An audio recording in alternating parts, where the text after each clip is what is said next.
Hola, Bitcoin. Hello. Hola. How's it, guys? Big plug. While we shameless plugging, let's plug Blink. Thank you, Blink, for building cool freedom technology that makes it easy to onboard people. We are at the Blink stage for the afternoon session of day 2. And we're going to start off with Gareth Grobler, who's going to talk to us about building his wallet and more. My man. Give him a hand, ladies and gentlemen. Gareth, thank you very much. I'll try not bore you with wallet stuff. Welcome everybody. I'm Gareth, co-founder of Layerz Wallet. I know most of you, so this presentation might be boring because I think we've discussed half of it about 10 times. But yeah, we've built a non-custodial wallet that covers all the Bitcoin layer 2s. So the main reason today I want to have a chat to you is onboarding, buzzwords. Now I think all of us have orange-pilled people. And I reckon for the first 10 years of me doing it, I did it all wrong. But I only figured that out a couple of years ago. And the whole thing really came about from a guy called Santosh, a company called Bringin. So I've sort of stolen a lot of his ideas. And I was watching his presentation and I realized that, man, you're doing it all wrong. This is not the way you onboard people. And it sort of became very clear where the problem lies and how you should actually solve that. So if I can ask you guys a question, the first step of bringing somebody onto Bitcoin, would you agree, or just by a show of hands, would you agree that education is the first step? And that's what I thought for 10 years. Education, unfortunately, is not the first step. And I figured out, I figured it out during this thing. The biggest problem with education is, or education being the first step, is that you end up reducing your pool of people open to this, to people who want to learn, because you can't educate somebody who's not interested in learning. And this was the key thing that sort of opened up to me, that education is not the first step. You need to spark curiosity.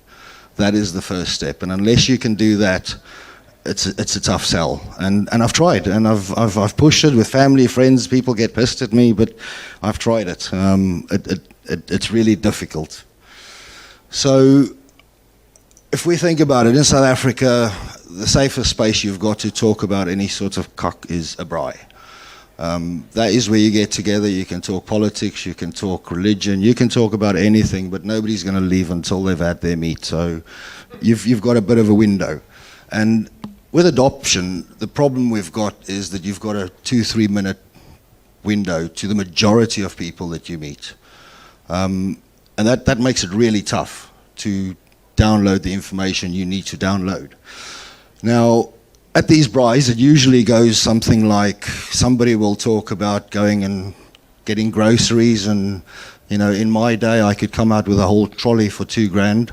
Now I'm walking out with 3 bags out of Spa with $2,000, and everybody can identify with that and associate with that. And that seems like a really good segue to get into the Bitcoin conversation, but it's not. Because the majority of people that are in that situation at that braai are going to end up competing over who can buy the most, who can spend the most money and get the least amount of items, and then it becomes a thing about Woolworths versus Checkers versus Spar, and it just veers off it. Oh, but Pick and Pay now has a deal on that. You've lost the opportunity, so it doesn't work. Another thing that you deal with a lot, that we hear a lot, is petrol, the price of petrol. That's a big thing. We talk about petrol. And there's always that guy, it cost me this much to fill up my tank. And there's always that guy with a V8 Prado or Raptor that, 2,000 Rand, I get a tank of petrol and a packet of cigarettes. There's always that one. So again, now we're going to start arguing about, but the fuel efficiency on the Land Rover is better. So you've lost it again. It simply, they seem like really good opportunities. And on a one-to-one basis, sitting in an office discussing, the minute there's 2-3 people, everybody wants to chat, everybody wants to say something, and then the meat gets burnt and it just becomes a mess. Bitcoin isn't a magic fix, but if we can transfer the value of what Bitcoin is to people without talking about money, without talking about blockchains and hashing and all these things. And if we can spark their curiosity, then we actually have the right opportunity and the right breeding ground to onboard people that aren't techie and aren't in finance, which is the majority of people out there. This is why I reckon buzzwords break Bitcoin, because as Bitcoiners, we go and dive into down that rabbit hole. We learn, we read tweets, podcasts, and we really educate ourselves, and we understand all these clever things. We understand decentralization, hash rates, all these fancy words. Put yourself back at that braai. The plumber, the electrician, the teacher, man, you're the weirdo. You're the guy that just messed up the vibe. Like, take your black label and go. We're not interested in you. And I've had this. I was that guy. I was the guy that he's going to start his Bitcoin story again. And they just run, go and make Sly or do something. They're out of there. This is just what happens. And the other thing is, the other angle is money. Now, for a long time, I would literally go out with money. And even today I do it. And you feel very clever because you go out on the street, try it. Take a 100 Rand note and say to anybody, how is this made? They're all going to answer, it's printed or the government makes it. That's literally the answers you're going to get. Nobody knows that money, and on the street, nobody knows money is debt interest. Nobody gets it. They don't get how it's made. But they all use it and nobody cares. Once you know, you care. But if you don't know, you don't know. And you don't know what you don't know. So most people don't care. And is it really that easy to talk about money with people? Well, I don't want to chat about my salary. I don't want to talk about how I'm struggling to pay off a credit card. All of these things are subjects that it's not interesting, it's boring, even though it's really important. But this is now when it becomes a problem where you want to educate people. And unless they want to be educated, you've got no chance. They're not interested. So the ideal way to do it is spark curiosity and don't dump any info, because that's an immediate. Nobody wants to look stupid. So they literally just stand there with glazed eyes and you've lost them. They're thinking about, oh, wow, meat's burning. I need to go. How do I get out of this conversation? So common buzzwords, and I think everybody sitting here know exactly what they are. I don't need to teach you what the buzzwords are. And I would just, all of those things, blockchains, halving. We can't even decide whether it's halving or halvening. Never mind trying to explain it to somebody. So I would stay away from all of these. We actually we were at a shop a couple of nights ago, and we managed to get this guy to the point where he downloaded a wallet, and when we went the back day, he reported back on what he told his employer on why they should accept Bitcoin. And during the whole conversation, we didn't mention money once, we didn't mention blockchains, we didn't mention anything Bitcoin related. And he's on board it. So I think if you use these words, use them very, very sparsely. You don't want to be using any of the buzzwords. Analogies, and this is where Santosh is so clever. He's really qualified, and he came up with all of these, and I've tried it, and it works. This is probably a bit unfair, because most of you know the answers to this, but if you're in a crowd, and you say to people, who are the most famous, who's your favorite, just name me 2 footballers, somebody who's not even interested in football, you're pretty much going to come up with 2 names. Who knows what they are? I need some feedback. Messi, Ronaldo. That's usually what you're going to get in this day and age. This is what's going to happen.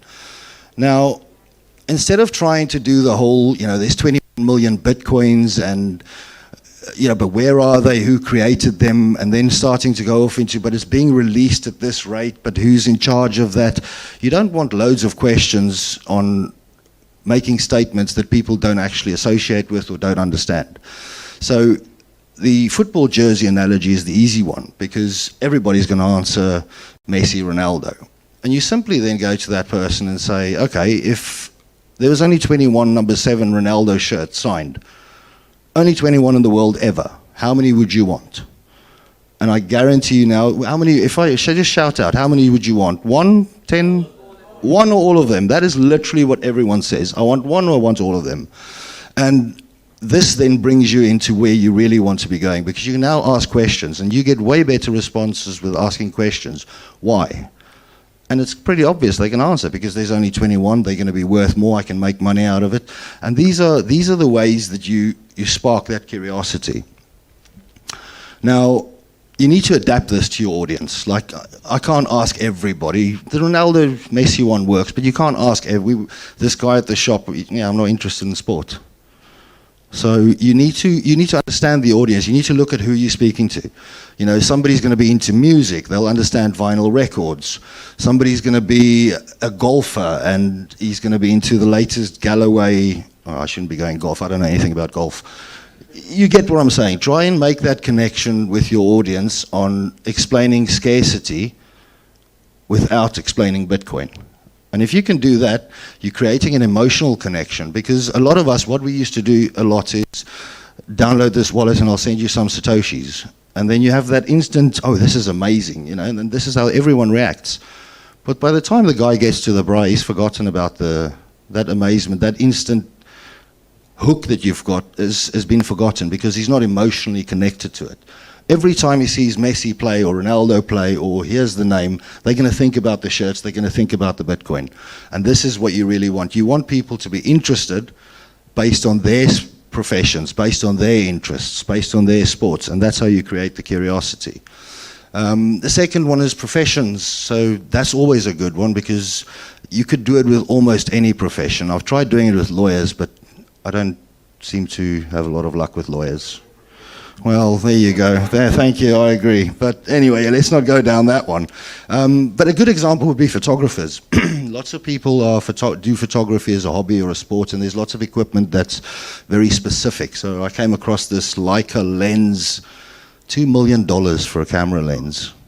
I couldn't believe it. But anyway, if you go to this guy and you say to him, he's already in love with this equipment. So I would go to this guy and say, or lady, and say, this Leica lens, if Canon tomorrow or Leica tomorrow went and said, okay, we currently produce 1,000 of these lenses per year, but from next year the production's going to halve and we're only going to produce 5,000 or 500, and then the year after we're only going to produce 250, how many of them would you go and buy?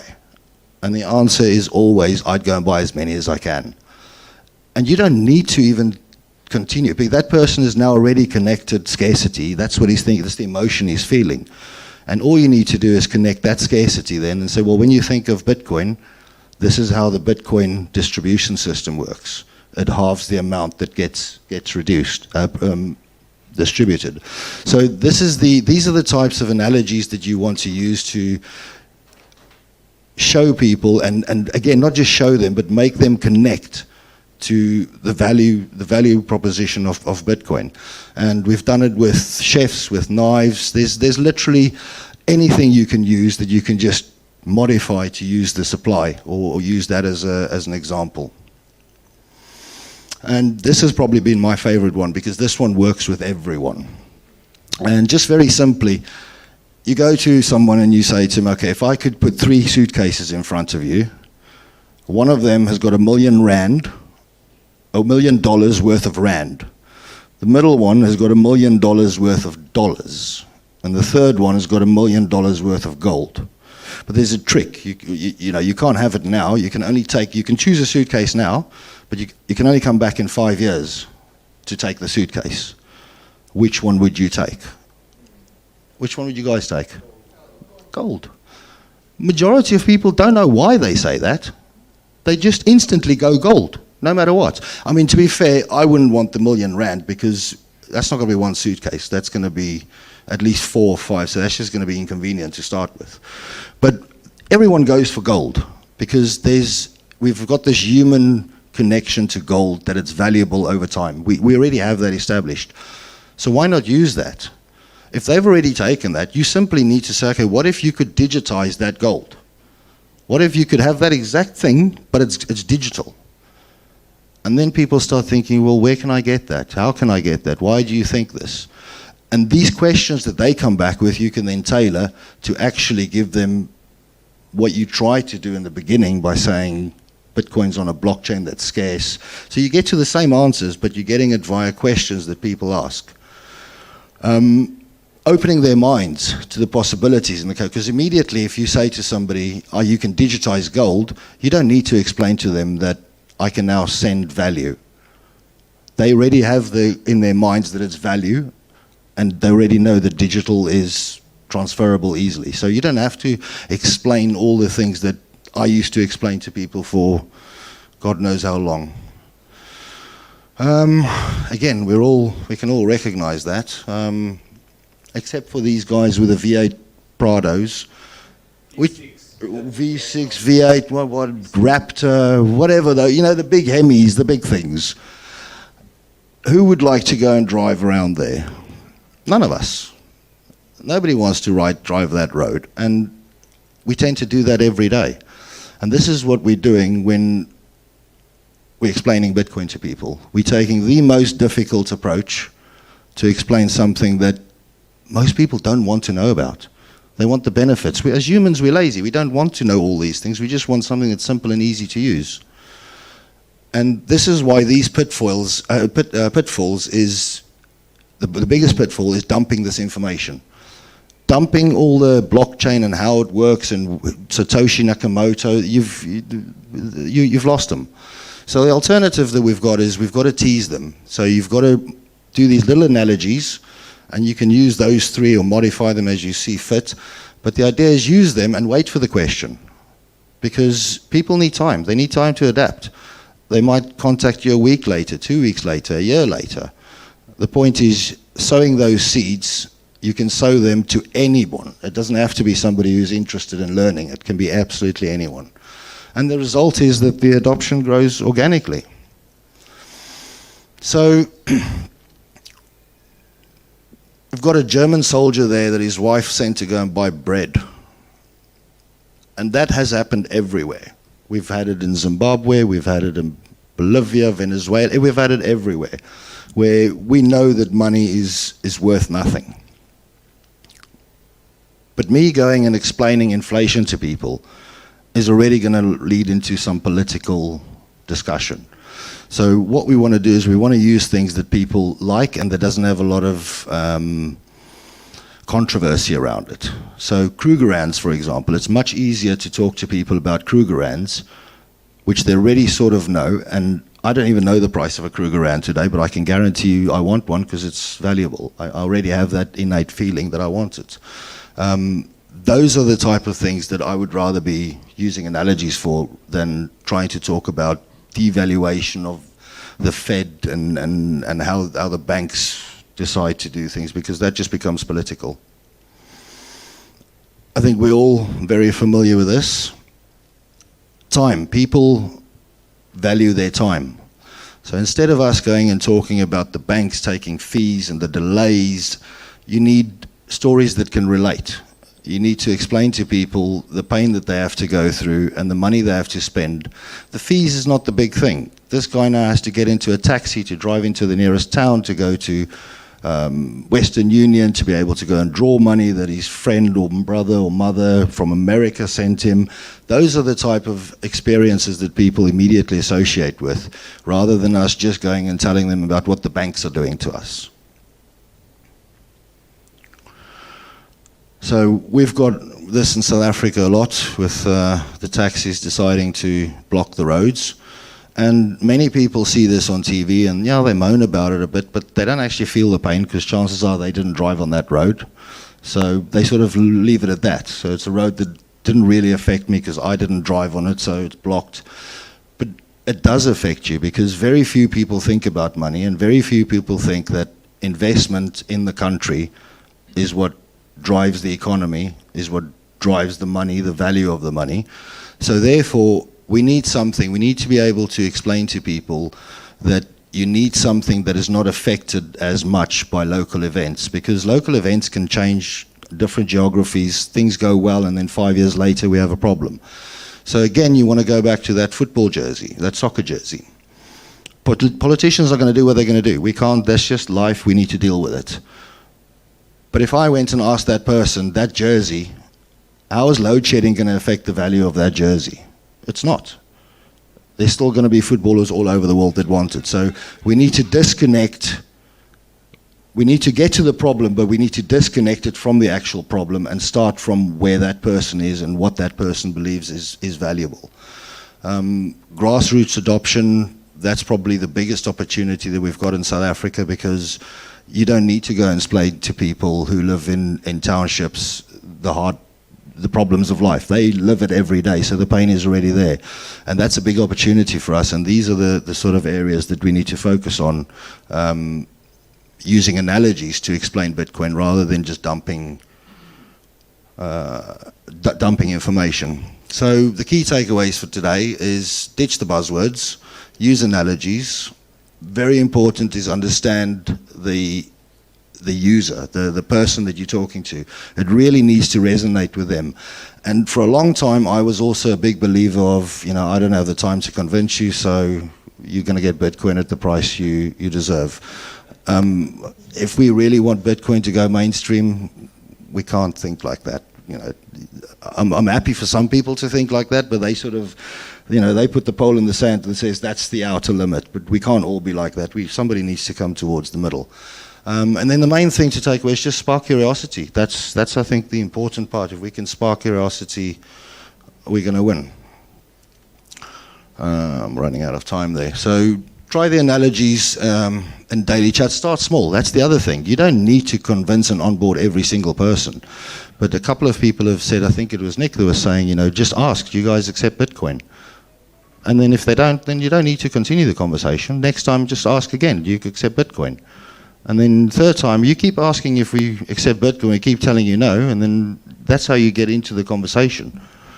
Join communities, local communities, help each other with small wins, because that's the other thing. If you go and tell 10 people about Bitcoin, none of them are interested, chances are you're going to stop telling people about Bitcoin unless you're a true hardcore believer. But those little wins help people onboard a lot easier. And then most importantly is self-custody, and this is the thing that we tend to skip a lot because of convenience, where we end up onboarding people, but because it's more convenient, because the first question they're going to ask is, where do I get it? And that's the wrong question. They should be asking, where do I store it? So that needs to be a core feature of onboarding. We shouldn't let that, but it's a bit easier going via the custodial route, count in our onboarding.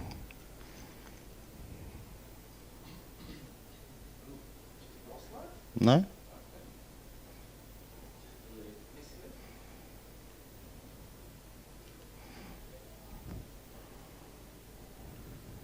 There's probably something in there. Who knows? Load shedding. We'll just say this is the load shedding slide.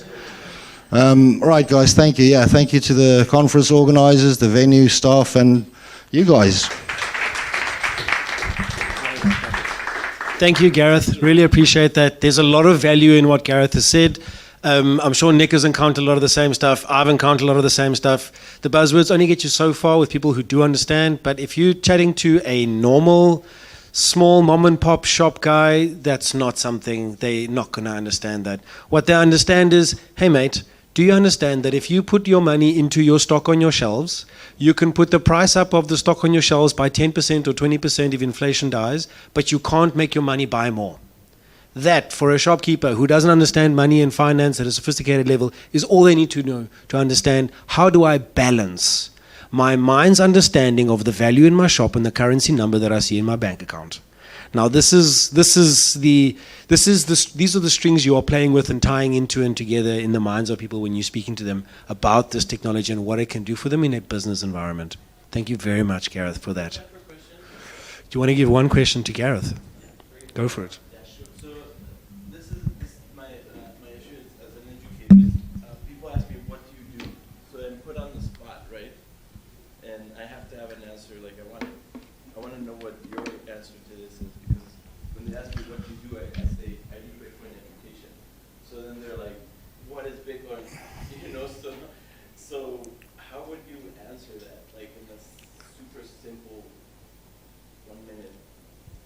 So I think the straightforward answer there is somebody asking you what's your profession. I'm a Bitcoin educator. You can't really play around with that too much.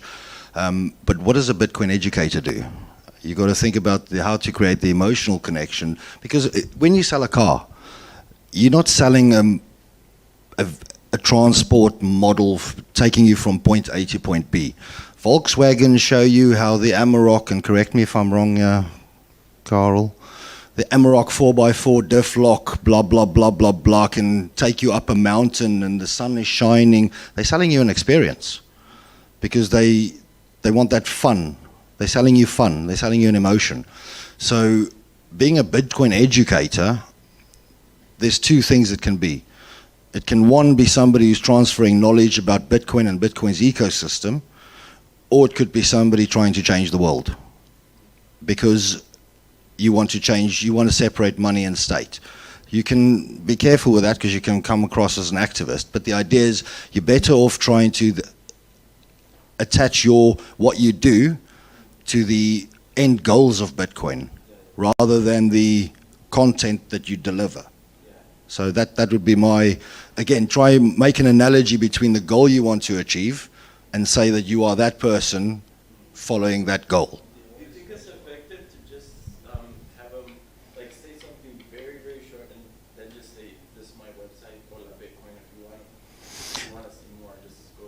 That works, but again, the problem is we get distracted very easily.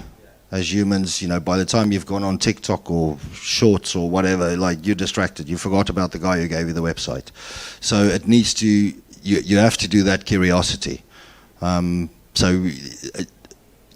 would go, in your specific situation, I would say that my goal is to help people understand how the world really works. Because now immediately they're thinking, well, what is it that I don't know? Why does this guy know something I don't? I mean, it sounds weird. I kind of think of it like a sales funnel. I think that's stupid. Like, I write content marketing. You're writing, the companies I write for have, there's different stages of the funnel. It's top of the funnel, Yeah. middle of the funnel, bottom of the funnel. And if someone's never heard of Bitcoin, they're at the top of the funnel. So they're not really, so this curiosity part is a good way to get them interested, maybe learning more. But there's probably going to be like another 5 or 6 different touch points as they move down the funnel. Yeah. Middle, okay, cool. Okay, Bitcoin, how to compare it against what I mean. The last bit is where they actually buy it or whatever. So I think you also need to accept that don't attach them not being as interested in it as a bad thing. You just created the first touch point, and that's important. Yeah, and that's what I'm saying. I think the important thing is if you've got somebody that's already interested, then you're not going to need to explain scarcity to them because they're already interested. You can go into a more detailed explanation. The main thing is that you want to keep something that you want to make an emotional connection. And it has to be love or fear. Those are the two motivators. If you can somehow connect love or fear, so fear in your instance, the fear of not knowing what is there that what's happening in the real world that's happening that I don't know about, that creates that curiosity. 1 second? No. Cannot, but you can chat to Gareth afterwards. He is around. Thank you, Gareth. Thanks, guys. On to the next one. I'm so excited for this one. You should be excited for this one. A round of applause for our speaker, ladies and gentlemen. Thank you so much, Gareth.